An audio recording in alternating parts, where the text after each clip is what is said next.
Hello everyone. वैदिक as हम कर रहे हैं और इसमें हमने लास्ट वीडियो में 20 क्वेश्चंस कवर किया था। 21st क्वेश्चन से हमें स्टार्ट करना है, तो चलिए देखते हैं। जो 21st क्वेश्चन है हमारा वो है the main theme of Upanishads is. ठीक है, इसमें हमने इसको एक बार कर भी लिया है, एक रिपीटेड क्वेश्चन है। देखते हैं जो उपनिषद का मेन थीम है वो क्या है। तो देखिए मेन थीम जो है उपनिषद का वो फिलॉसफी है। ठीक है, नेक्स्ट क्वेश्चन है which one of the following Vedic literature talks about the salvation. कौन सा हमारा ऐसा वैदिक लिटरेचर है जो साल्वेशन या मोक्ष के बारे में बात करता है। चार ऑप्शंस जो है हमारे वो है ऋग्वेदा, लेटर संहितास, ब्राह्मणास और उपनिषदास।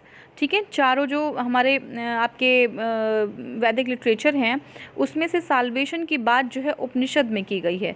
वेदों में साल्वेशन या मोक्ष की बात कभी नहीं कही गई। ठीक है ना, पहली बार जब साल्वेशन की बात की गई थी वो हमारे उपनिषद में ही की गई थी। ठीक है, देखिए मोक्षा मीन्स क्या होता है। मोक्षा मीन्स होता है लिबरेशन। लिबरेशन मतलब होता है मुक्ति। तो हम मुक्ति, किससे मुक्ति की बात कर रहे हैं, तो it is the liberation from the cycle of life and death. जो चक्र होता है जन्म से मृत्यु का, उससे जो है मुक्ति की बात, उससे लिबरेशन की बात की जा रही है। ठीक है, तो देखिए जो हमारा ह्यूमन सोल है या ह्यूमन कोर है, उसका जो सेल्फ है उसका संबंध बॉडी या माइंड से नहीं है, उसका संबंध सीधे आत्मन से होता है।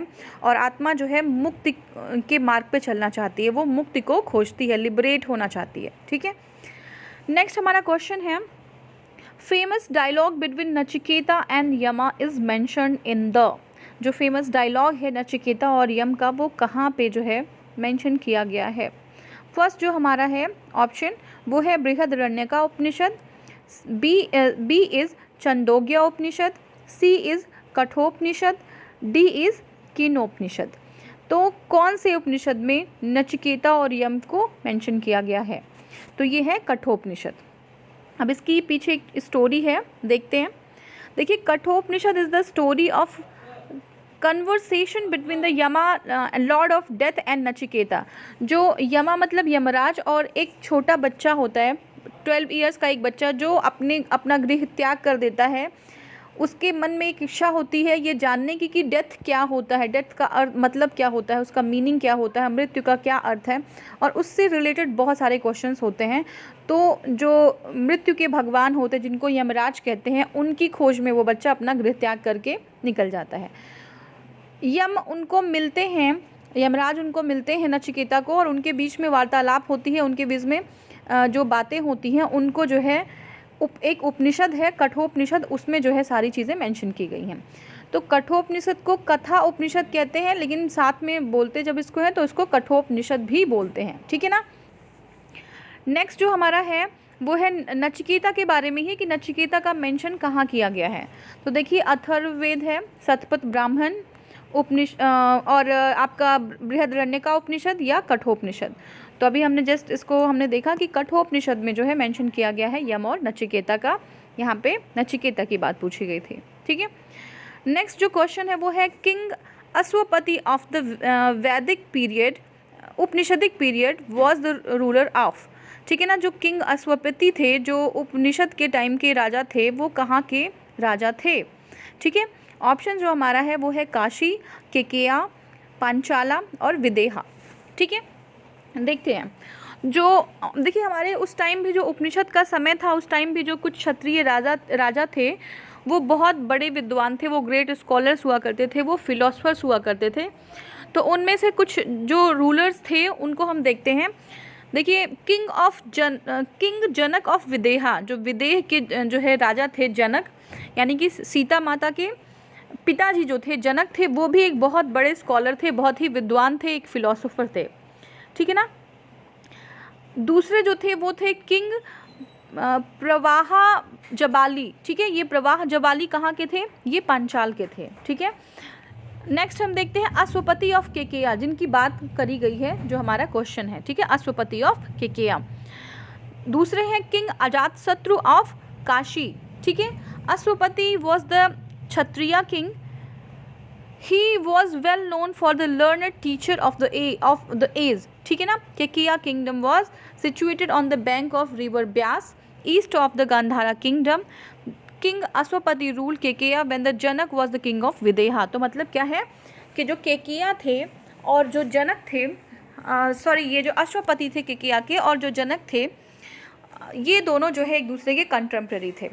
ठीक है, तो ये जिनकी बातें मेंशन की गई हैं वो क्या थे, ग्रेट स्कॉलर्स और फिलोसफर थे, जबकि ये क्षत्रिय थे। ठीक है, नेक्स्ट क्वेश्चन देखते हैं, विच of the following is the correct order of the वैदिक लिटरेचर। जो हमारा वैदिक लिटरेचर है उसका करेक्ट ऑर्डर क्या है, क्रम देखना है, कौन सा सबसे पहले कौन सा सबसे बाद में आया।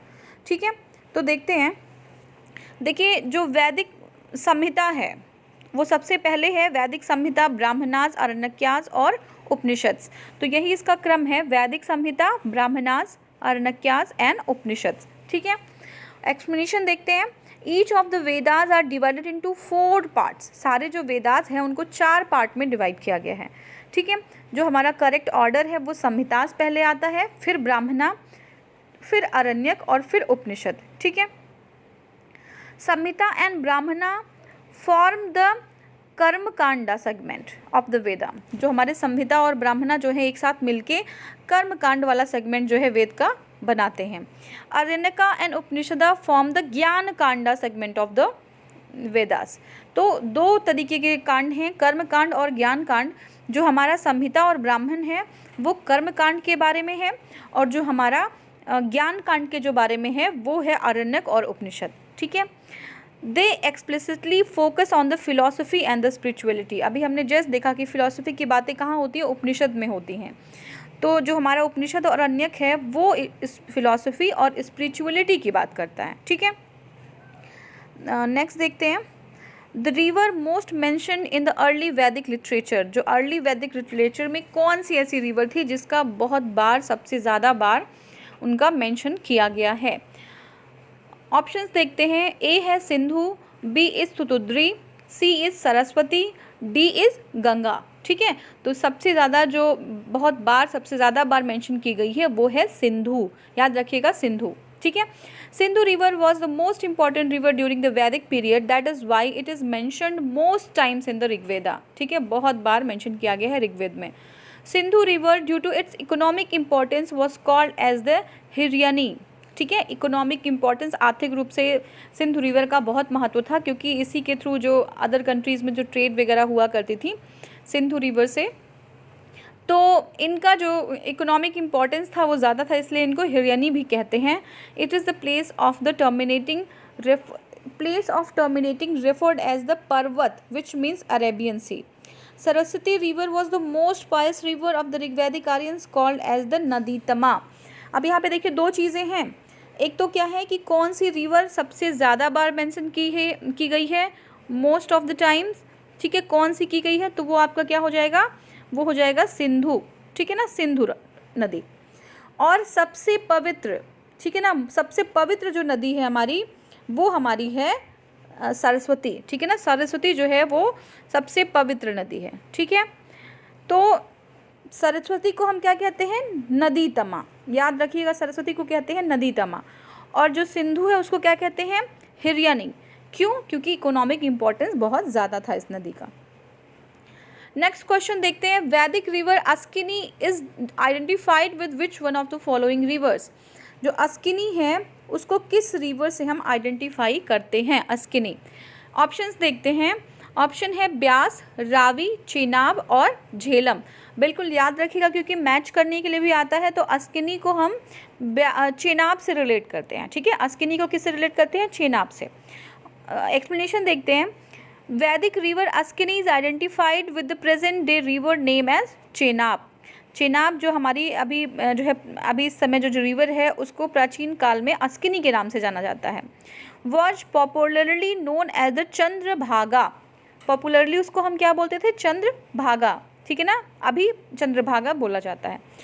The river Chenab originates from Tandi in Lahaul Spiti where 2 rivers namely Chandra and Bhaga meet to form this river. तो ये कहाँ से ओरिजिनेट होती है, टांडी से, और ये लाहौल स्पीति में क्या है, जहाँ पे 2 रिवर जो है मिलती हैं, चंद्र और भाग 2 रिवर मिलती हैं, और 2 रिवर मिलके एक जो है रिवर बना देती हैं, जिसको हम क्या बोलते हैं, चेनाब। ठीक है ना। नेक्स्ट क्वेश्चन हम देखते हैं, विच one of the following rivers mention in the Rigveda indicates the relation of Aryans with Afghanistan. जो आर्यंस थे उनका संबंध अफगानिस्तान से कौन सा रिवर, कौन सी नदी बताती है। तो ऑप्शन देखते हैं, अस्किनी। अब अस्किनी कैसे बताएगी, अस्किनी में हमने देखा कि लाहौल स्पीति के पास है वो, तो औरचंद्र और भाग से मिलके एक नदी जो है मिलती है, बनती है, जिसको चेनाब बोल देते हैं, ठीक है। तो अस्किनी होगा नहीं। पुरुषनी भी नहीं होगा, पुरुषनी रावी को कहते हैं, वो है नहीं। अब क्या है, सुतुद्री या विपासा, विपासा ब्यास को कहते हैं, तो विपासा सुतुद्री है नहीं। जो हमारा एक ऑप्शन है इसमें है कुंभा या कुर्रम, है ना, करमू, कुंभा या करमू, या इसको कुर्रम भी बोलते हैं। तो कुंभा या करमू ही रिवर है जो आर्यन का रिलेशन, आर्यन का संबंध जो है अफगानिस्तान से बताती है, ठीक है। एक बार हम एक्सप्लेनेशन देखते हैं। Rivers mention in the Rigveda namely Kumbha या काबुल या करमू या कुर्रम, इसको बहुत सारे नामों से बोलते हैं, कुंभा, काबुल, करमू, कुर्रम, ठीक है। या गोमती, गोमल, है ना, Suvastu, Swat, where flowing through the Afghanistan which indicates that there was the deep relation of Aryans with the country. तो यहाँ पे कुंभा और कर्रुम जो है, करमू, ये जो है दोनों रिवर हमारे आर्यंस का उन जो अफगानिस्तान है उनके साथ संबंध बताती है। लेकिन उसके साथ कुछ और रिवर्स हैं, हम देखते हैं कौन कौन सी, एक बार फिर से देख लीजिए। जो है कुंभा, काबुल, करमू, कुर्रम एक ही चीज़ है, तो ये हो गई हमारी। गोमती रिवर भी उसका मतलब बता दी, जिसको गोमल कहते थे। और सुवास्तु रिवर है जिसको स्वात कहते थे, ये भी जो अफगानिस्तान से संबंध को बताती है, ठीक है। नेक्स्ट क्वेश्चन जो है वो है, वैदिक river Kumbha was located in. अभी हमने जस्ट देखा जो कुंभा है वो आर्यन और अफगानिस्तान, आर्यंस और अफगानिस्तान के बीच का संबंध बताती थी, और वो अफगानिस्तान में लोकेटेड है, ठीक है। अब देखिए मैच करने को आ गया है, मैच करते हैं हम। हाँ, तो देखिए रिवर्स दी हुई है, वैदिक रिवर्स और मॉडर्न नेम्स, उनको मैच करना है, ठीक है। वैदिक रिवर्स जो हैं उनका नाम देखते हैं, कुंभा, पोरुषनी, सदा नीरा और सुतुद्री, ठीक है। जो अभी जो है प्रेजेंट समय में जो नाम है उनका वो क्या है, तो लिस्ट 2 में देखते हैं, गंडक, काबुल, रावी और सतलुज, ठीक है। जो कुंभा है उसको काबुल कहते हैं, हमने जस्ट देखा। पौरुषनी को रावी कहा जाता है, और सदा नीरा को क्या कहा जाता है, सदा नीरा को आपका गंडक कहा जाता है, और सुतुद्री को सतलुज कहा जाता है, ठीक है ना। अब याद रखिएगा, सुतुद्री को सतलुज और सदा नीरा को गंडक, ठीक है। हाँ, नेक्स्ट क्वेश्चन देखते हैं। In the period of the Mahabharata the name Mahanadi was, तो जो महानदी नेम है, रिवर का नाम महानदी, महाभारत के समय में उसको किस रिवर से हम कनेक्ट कर सकते हैं, किस रिवर को मॉडर्न नाम महानदी है ना, देखते हैं। तो ऑप्शन जो हमारा फर्स्ट है वो है कावेरी, बी है ताप्ती, सी है महानंदा, डी है गंगा और ई है नन ऑफ दीज। तो आंसर होगा नन ऑफ दीज, ठीक है। एक्सप्लेनेशन देखते हैं। The name Mahanadi during the period of Mahabharata was Chitropala, ठीक है ना, चित्रोपाला नाम था।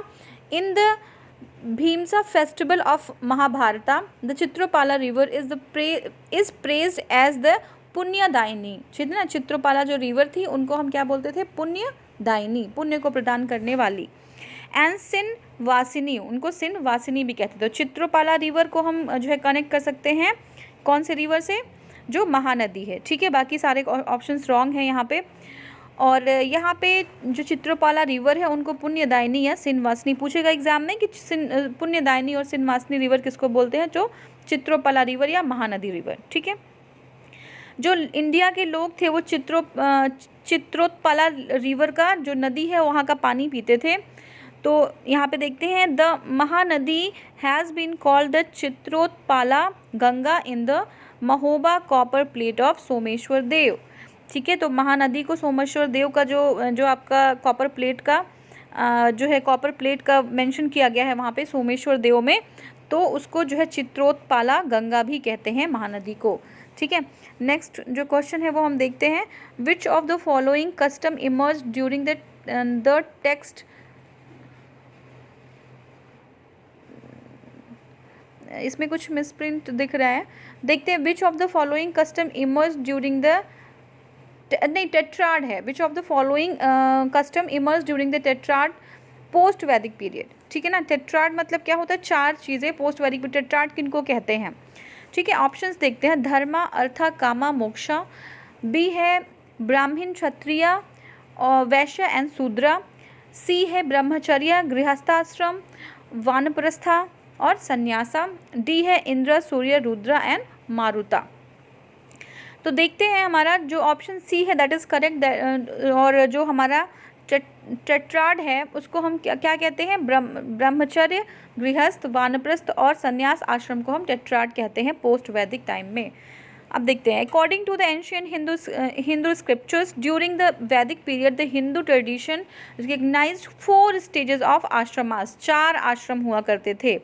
कौन कौन से हैं? ब्रह्मचर्य, गृहस्थ, वानप्रस्थ और संन्यास। ठीक है, next question is, dharma and rita depict a central idea of ancient Vedic civilization of India. जो धर्म है और रीत है, ठीक है, धर्म और रीत जो है वो क्या थी? वो मेन थीम थी कब की? जो हमारे वैदिक सिविलाइजेशन थी। In this context consider the following statement. तो इसमें हमें फॉलोइंग जो सारे स्टेटमेंट्स हैं उनको कंसीडर करना है। देखते हैं, 1 है dharma was conception of obligation and the discharge of one's duties to one self and others. ठीक है ना, क्या था? धर्म जो है उसमें कुछ ऑब्लिगेशंस हुआ करते थे, और वो धर्म क्यों होता था? अपनी कुछ ड्यूटी है ना, duties of one self and to other, अपने लिए कुछ कर्तव्य है और समाज के लिए भी कुछ कर्तव्य है, वो धर्म के अंदर आता था। रीता क्या था? It was the fundamental moral law governing the functioning of the universe and all it contained. रीत में क्या था? रीता में ये मॉरल लॉ था, और क्या था? गवर्न करना था पूरी जो हमारी जो यूनिवर्स है, ब्रह्मांड है, और ब्रह्मांड से जुड़ी हुई जितनी चीज़ें हैं उनकी पूरी फंक्शनिंग में रीत जो है हमारा, वो उनको क्या करता था? एक मॉरल लॉ था, वो उनको गवर्न करता था।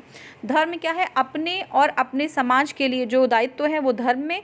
रीत क्या है? जो फंडामेंटल चीज़ें हैं यूनिवर्स और उससे रिलेटेड जितनी चीज़ें हैं उसको चलाने के लिए जो यूनिवर्सल लॉ था वो रीत था। तो बिल्कुल दोनों ही हमारा ऑप्शन सही है यहाँ पे। देखिए, देखते हैं, dharma and rita in the Vedic period appear as clearly as Rig Veda.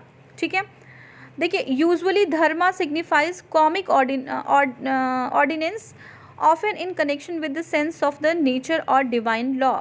ठीक है ना, धर्म क्या है? Signifies cosmic ordinance often connection with the sense of natural and divine law. जो नेचुरल और डिवाइन लॉ के बीच में जो है क्या था? एक जो आपका सिग्निफाई क्या करता था? Cosmic ordinance. ठीक है, रीता में क्या है? It was it as such is it closely related to the universal harmony in which all things in the world have a proper place and function। रीत जो है वो इंडिविजुअल और वो आपकी सोसाइटी की बात नहीं करता, बल्कि यूनिवर्सल हार्मोनी की बात करता है, यूनिवर्सल लॉस की बात करता है, जिसकी वजह से प्रॉपर पूरी फंक्शनिंग हो रही है। ठीक है ना, मतलब जैसे सूर्य जो है चक्कर लगा रहा है ना, वो जो चीज़ें जो यूनिवर्सल हैं, जो हो ही रही हैं, होती ही हैं। ठीक है ना, so the Rita means the impersonal law. वो पर्सनल लॉ नहीं था, that is impersonal law, but the dharma characterize those personal action that endanger और मेंटेन द कॉस्मिक ऑर्डर। तो जो रीता है वो इम्पर्सनल है, पर्सनल लॉज नहीं है, उसमें पर्सन की जो एफर्ट का कोई मतलब नहीं है। ठीक है, वो यूनिवर्सल है। बट धर्मा क्या है? धर्मा जो है पर्सनल है, वो इंडिविजुअल और उसकी सोसाइटी का किस तरीके से वो अपना मॉरल ड्यूटी जो है कंप्लीट कर पाता है, वो हमारा धर्मा में आ जाएगा। ठीक है, नेक्स्ट क्वेश्चन है वो है, who among the following Vedic deities was believe to be their priest. ठीक है ना, जो वैदिक डेटीज थे, जो वैदिक देवी और देवता हैं, उनके जो गुरु हैं वो कौन थे? तो देखिए, ऑप्शन है अग्नि, बृहस्पति, द्यासु और इंद्र। तो देखिए, बृहस्पति जो हैं वो जो है क्या थे? वो गुरु थे देवी और देवताओं के। ठीक है, Brihaspati was known as the deva guru, teacher और priest of the gods, is the guru of devas. ठीक है, नेक्स्ट क्वेश्चन है, who among the following was the Brahmavadini who compose some hymns of the Vedas. ठीक है, ब्रह्मवादिनी किनको कहा जाता है? ठीक है ना, ब्रह्मवादिनी हम किनको कहते हैं? ठीक है, देखते हैं, तो ऑप्शन देखते हैं, लोपमुद्रा, गार्गी, लीलावती या सावित्री। ऑप्शंस हमारे हैं लोपमुद्रा, गार्गी, लीलावती या सावित्री। तो देखिए आंसर जो है, सही करेक्ट आंसर है वो लोपमुद्रा है। ठीक है, ऑप्शन देखते हैं। मेनी एक्सप्लेनेशन है, many hymns of Rigveda were composed by men and by women and they were called Brahmavadini. जो हमारे ऋग्वेदा के टाइम्स में बहुत सारे हाइम्स थे, हमने देखा था थाउजेंड्स ऑफ हाइम्स हैं, तो उसमें से बहुत सारे हाइम्स जो है वो विमेंस भी जो है क्या करती थी, कंपोज किया करती थी, तो उनको हम ब्रह्मवादिनी कहा करते थे। ठीक है, उनको ब्रह्मवादिनी कहा जाता था। The prominent among them were the Lopamudra, Vishweshwara, Sikta, Nivavari और घोषा। ठीक है ना, तो ये सारे लोग थे, लोपमुद्रा, विश्वेश्वरा, सिक्ता, निवावारी और Ghosha. Lopamudra was the wife of the Agastya Rishi. जो अगस्त्य ऋषि थे उनकी जो पत्नी थी वो लोपमुद्रा थी। लोपमुद्रा देखिए यही है। ब्रह्मवादिनी कौन थी? ब्रह्मवादिनी वो थी जो ऋग्वेद में जो हाइम्स को जो है कॉम्पोज करती थी। ठीक है, नेक्स्ट क्वेश्चन देखते हैं। During the Rigvedic period word nishka was used for a jewellery but in the later period it was used as the for the meaning of.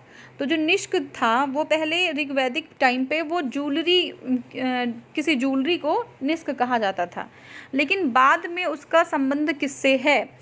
ऋग्वैदिक period के बाद में निष्क को कुछ और कहा जाने लगा, तो वो क्या था? ऑप्शंस देखते हैं। आर्म्स, फार्मिंग इक्विपमेंट और स्क्रिप्ट है और कॉइन है। ठीक है, एक बार फिर से देख लीजिए। आर्म्स है, फार्मिंग इक्विपमेंट, स्क्रिप्ट और कॉइन्स। तो बाद में जो निष्क है, पहले निष्क आभूषण हुआ करता था, बाद में उसी को हम कॉइन कहने लगे थे। ठीक है, देखते हैं। During Vedic period the gold necklace was called as nishka but later transform the way of the gold coins. पहले जो गोल्ड जो है नेकलेस हुआ करते थे उनको निष्क बोलते थे, लेकिन बाद में गोल्ड कॉइन्स को निष्क बोलना आरंभ कर दिया गया था। नेक्स्ट क्वेश्चन देखते हैं। During the Rigvedic period nishka was an ornament of ear, neck, arm और वेस्ट। ठीक है, कहाँ का था? क्या ये कान का था, गले का था, आर्म का था या फिर वेस्ट का था, यानी कि कमर का था? देखिए ये जो है आपका नेक का था, यानी कि गर्दन पे जो पहना जाता था। अभी हमने देखा जस्ट कि ये जो है क्या कुछ नेकलेस टाइप का नेकलेस था जो पहना जाता था गर्दन में। ठीक है, अब देखिए nishka in ancient India was known as. पुराने टाइम पे, एशियन टाइम पे जो निष्क थे उनको क्या कहा जाता था? तो ऑप्शन है gold ornament, cows, copper coins, silver coins. तो आपने अभी जस्ट देखा कि निष्क जो है वो गोल्ड ऑर्नामेंट होता था, जो नेक में पहनने वाला एक नेकलेस हुआ करता था। ठीक है, 40th क्वेश्चन जो हमारा है वो है बोजिक कोई इज़ इम्पॉर्टेंट बिकॉज। क्यों इम्पॉर्टेंट है बोजिक कोई? ठीक है, ऑप्शन जो हमारा है वो ए है, it was important trading centers between the central Asia and Tibet. B है, inscription were found which mention the names of the Vedic gods and goddesses. C is original text of the Vedas were composed here. D is none of above. देखिए क्या है कि ये trading centre था, क्या बहुत important, central Asia और तिब्बत के बीच। नेक्स्ट हमारा जो है इसमें जो है बहुत सारे ऐसे जो वैदिक देवता हैं या देवियां हैं उनका नाम मेंशन किया गया है बोजिक कोई के इंस्क्रिप्शन में, ऐसा है। या फिर original text of the Vedas were compose here, जो ओरिजिनल हमारे टेक्स्ट हैं वेदास के, या क्या वो बोजिक कोई में कंपोज किए गए थे। नेक्स्ट जो हमारा लास्ट ऑप्शन है वो नन ऑफ एबव है। ठीक है, तो बी आंसर हमारा सही होगा, जो है inscriptions were found which mention the name of the Vedic gods and goddesses. बहुत सारे हमारे देवी और देवता का नाम जो है बोजिक कोई के इंस्क्रिप्शन में मेंशन किया गया है।